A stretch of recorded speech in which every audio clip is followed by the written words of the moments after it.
Okay, so I wanted to read that channeled message that I received a few nights ago, and it was received on, that's my cat, it was received on September 13th, 9/13, if that's significant for anybody. That was last Saturday. Okay. As often as you can find yourself immersed with love, enrapturing its very essence on the higher path, it is imperative to understand humans' great longing, our one great desire, to be recognized as part of the one that is, that which we are and know ourselves to be. So I'm going to read that again. As often as you can, find yourself immersed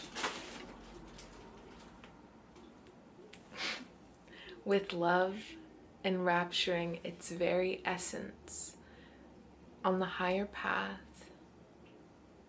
It is imperative to understand that humans' one great desire, great longing, is to be recognized as part of the one that is, that which we are and know ourselves to be.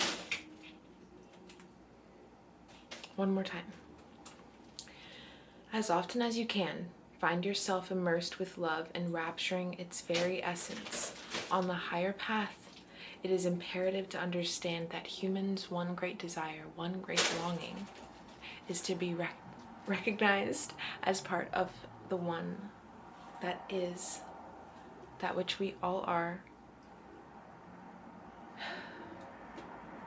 And there are certain incarnations that are aware of. Okay, I'm gonna start over. I'm gonna mute this and start over. And there are certain incarnations that are aware of the game, yet self-involved and self-invested. We are not responsible for their individual karmic tales. However, some may find themselves entangled. And although you may ensure... I'm going to turn this around. Let's start over. Okay.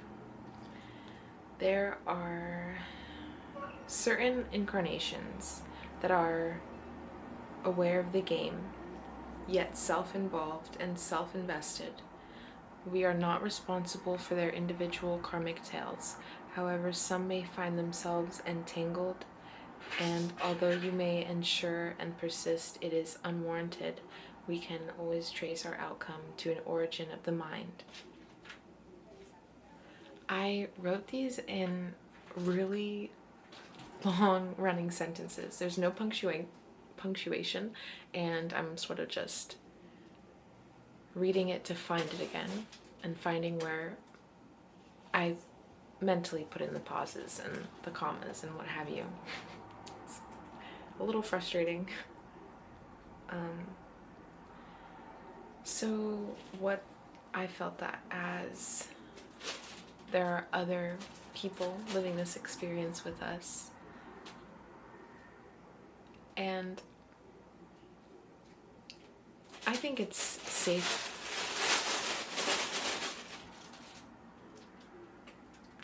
I think it's safe to say that we can assume that other people know of their power. They may not be practicing it, but I think we should go about living life with the idea that other people know that they have the power to create their reality. I think that this will empower others and ourselves to be on that frequency more often. If we approach others in that way, then we will approach ourselves that way. As within, so without. If you are talking to somebody and they are telling you about something in their day or their past that was troubling for them. They might start saying words that are similar to blame or fear,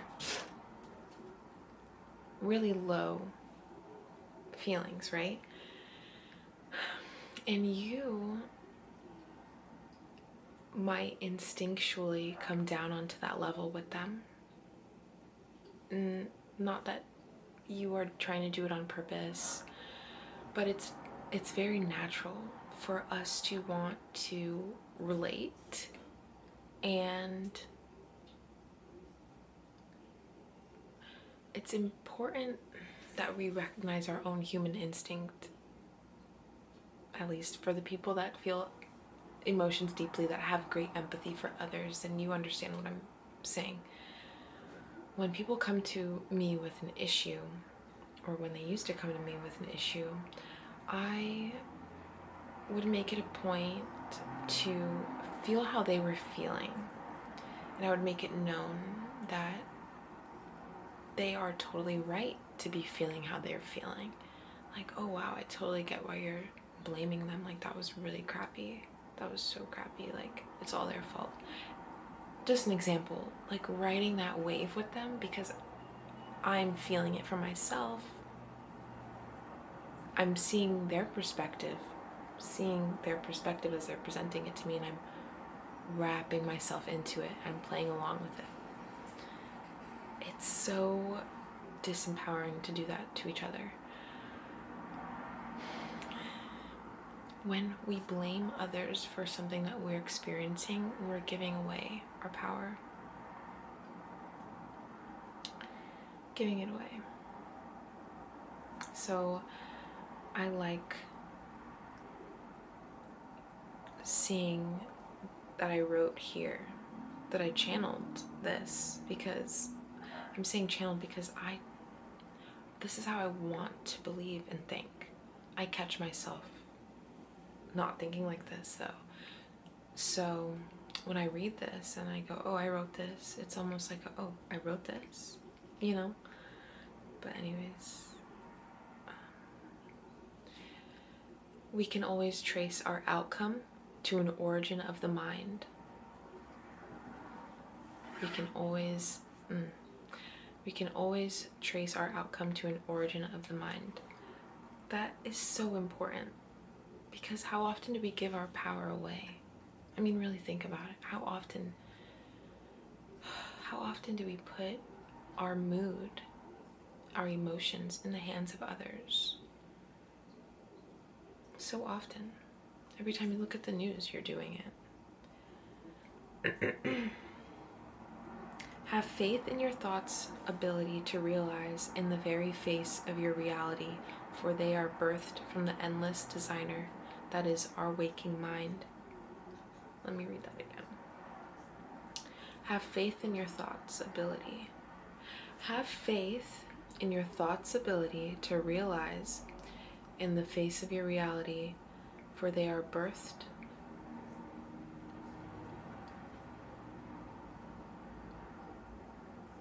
from the endless designer that is our waking mind.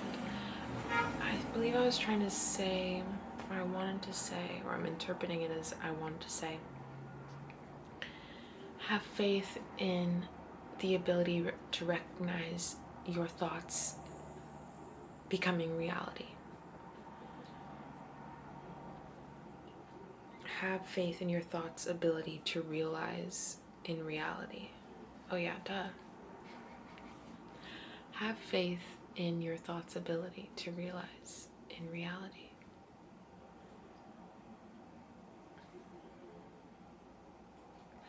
When you do that, you will be so much more thoughtful, right? Because you know that it's going to show up in one way or another, whether it's 5 minutes from after the time you think it or 5 days. Everything eventually comes back around.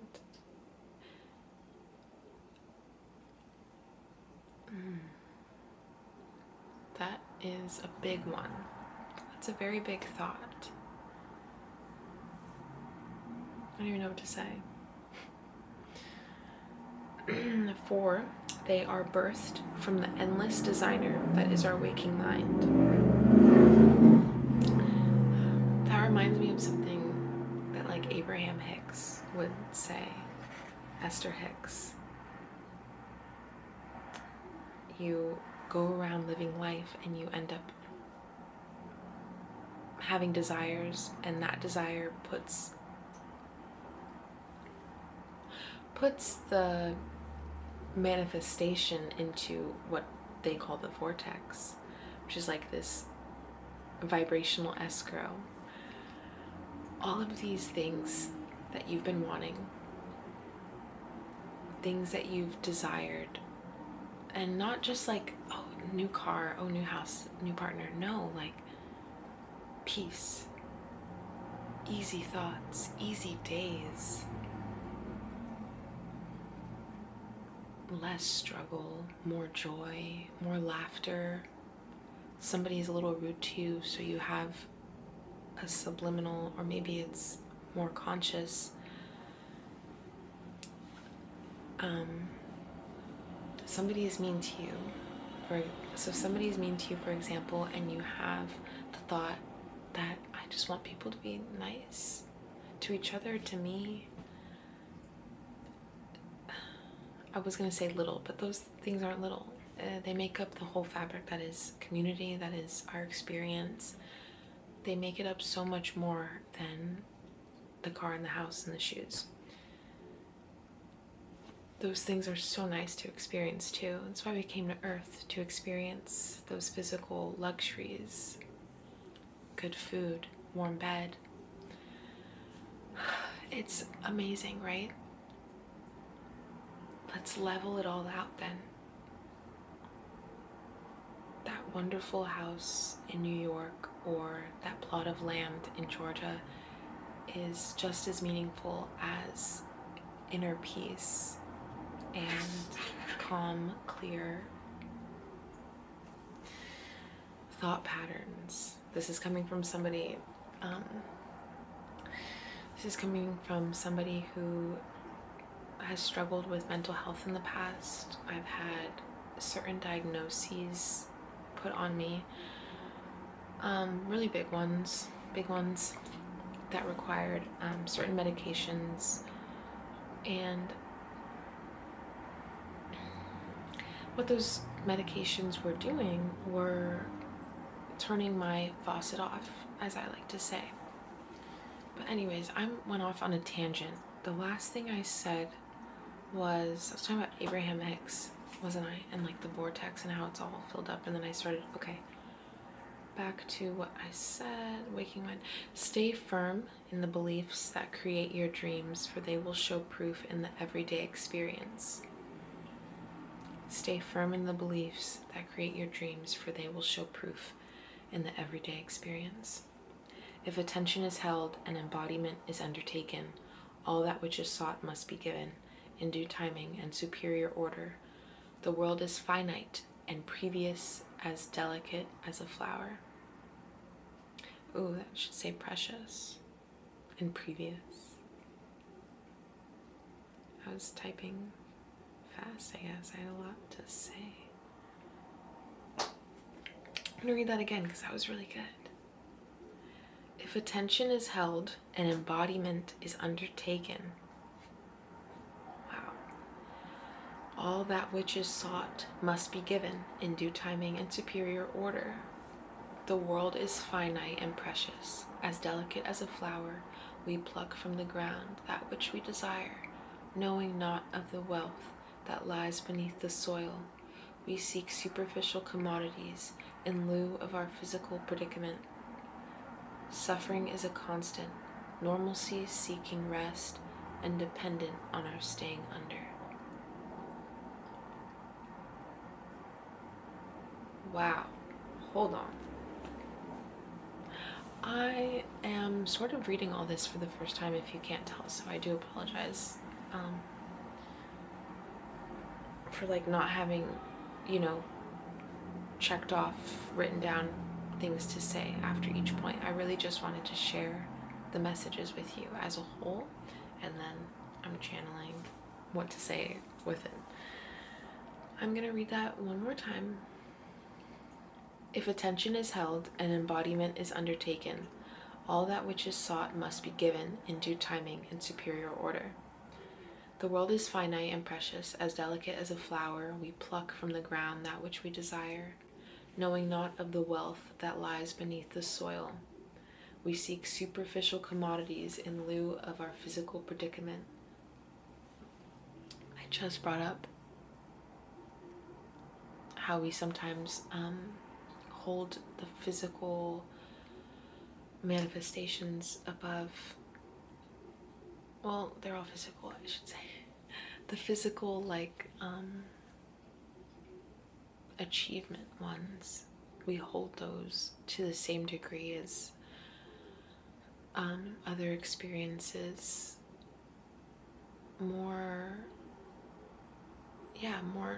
experiences rather than tangible things. Interesting. We seek superficial commodities in lieu of our physical predicament. Yeah. Wow. It's all about the vibration in that which you're wanting, the new, the bigger. You are happy with what you have, grateful for it, love it. This is beautiful and big. Look at me talking to myself. This is amazing, and I'm grateful for everything. I do not have a physical predicament. I'm well taken care of. I seek not. We seek not. Suffering is a constant normalcy, seeking rest and dependent on our staying under. Yes, that's pretty straightforward. Frequencies of all sorts are happening, right? At all times. Suffering is one of them. It's a constant in life, as you can say, because this is our experience. It's always happening. You could also say that joy is a constant normalcy. It's interesting now because we don't often say that, do we? We say suffering, that's what's always happening. Technically, so is happiness and contentment and joy. It's all happening all at once. It's all dependent on our attention to it.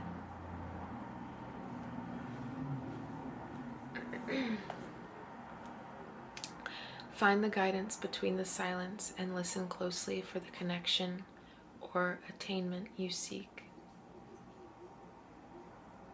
is already complete. Find the guidance between the silence. Listen closely for the connection or attainment you seek is already complete. I feel like I was missing a word there. And then I skipped a few lines for some reason. I did some spaces and I wrote, I was diagnosed with I don't know if I want to say this.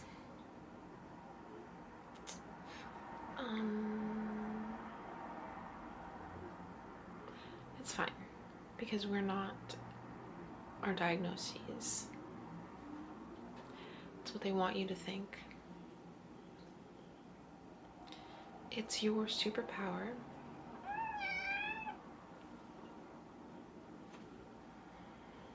Hello. I think Stormy is saying it's safe to read it. I was diagnosed with a personality disorder characterized by extreme and intense emotions. Used to be guided through fear, I realized I couldn't take the medicine. It turned me gray. So my emotions, they had to stay. Okay, rhyme. I'm gonna start that over. Used to be guided through fear, I realized I couldn't take the medicine. It turned me gray. So my emotions, they had to stay. So now I prefer to describe it as a faucet with the dial broken, being turned all the way on, no longer guided by the dark.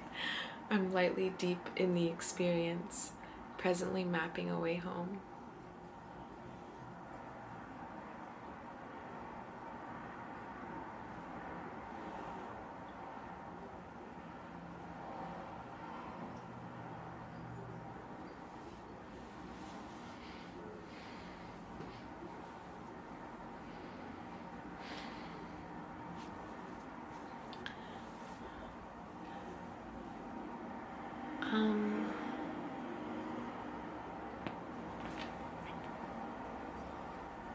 My cat is attacking me. Can you please stop it? Please. Please, Stormy. Leave me alone.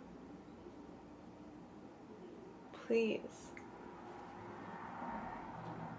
Please.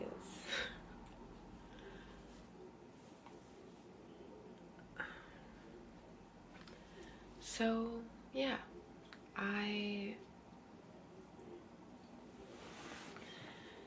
have had my fair share of experiences in hospitals, inpatient facilities for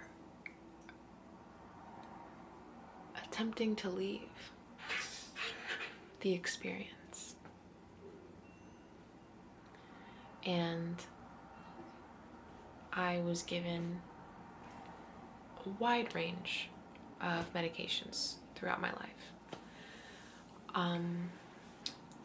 I never felt right on any of them. The only medicine that I took for longer than a year was the one that they prescribed to me to help me sleep.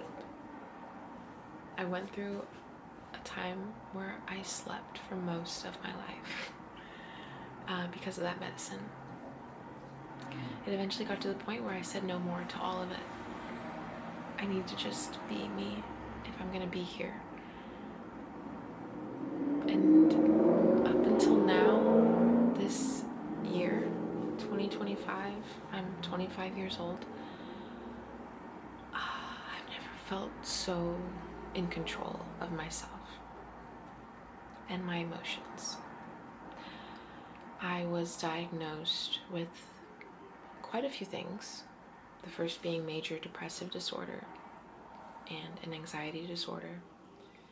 And then I got a bit older, started seeing a psychiatrist and a therapist more regularly, and they diagnosed me with borderline personality disorder. I've had doctors in the facilities meet with me a handful of times and then give me their own diagnosis, that which have been different than the ones I just named. So I'm not going to name them because they're not important. And neither are really the other ones. They're kind of just to give you an idea of what I was labeled as, to give you some sort of maybe something to relate to yourself on. And if not, that's okay too. I know that like I said, my faucet is all the way on. I feel very deeply. And I used to run from it, and it would catch up to me.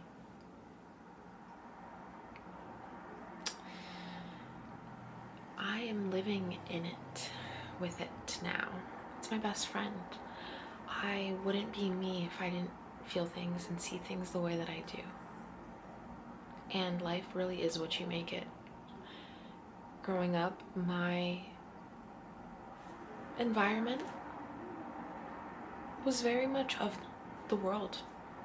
If you can maybe piece it together, the last thing I want to do is talk bad about the people that raised me, because they did all that they could with what they could. And I'm here still. And I think I'm a very grounded, open person. Nobody is perfect. So Start by giving grace to how you grew up and realize that you were trained to think a certain way, to believe yourself to be a certain way, to believe the world to be a certain way. You were conditioned. We all were. The people that conditioned us were conditioned by people before them. It's sort of a ritual that's happening, but we can undo it every day that we recognize our sovereign power. We have the ability to undo the things. It's almost like getting your hair braided. Maybe the braider was a little, there were some loose pieces. It's not really tight in the right places. It's not looking as clean. As soon as you get home, see it. You can fix it. You can undo it. Start to do it. Slowly. Such a weird analogy. Slowly start to braid your hair the way you want it. It's not like your hair's ruined. You still got it. It's just braid a little funny. You can undo it and redo it. Anyways, I hope that people like me find this video deeply feeling and present. I think it's really important to practice presence as often as you can. So if you're anything like me, please do that. Take deep breaths. Get off of your phone. When you're doing something like eating, only eat. When you're brushing your teeth, only brush your teeth. Don't be on the phone or off thinking about something else. Meditate, please. Anyways, I hope that you all enjoyed the messages I shared and my spiel at the end. I hope you have a wonderful rest of your time, and I hope to see you.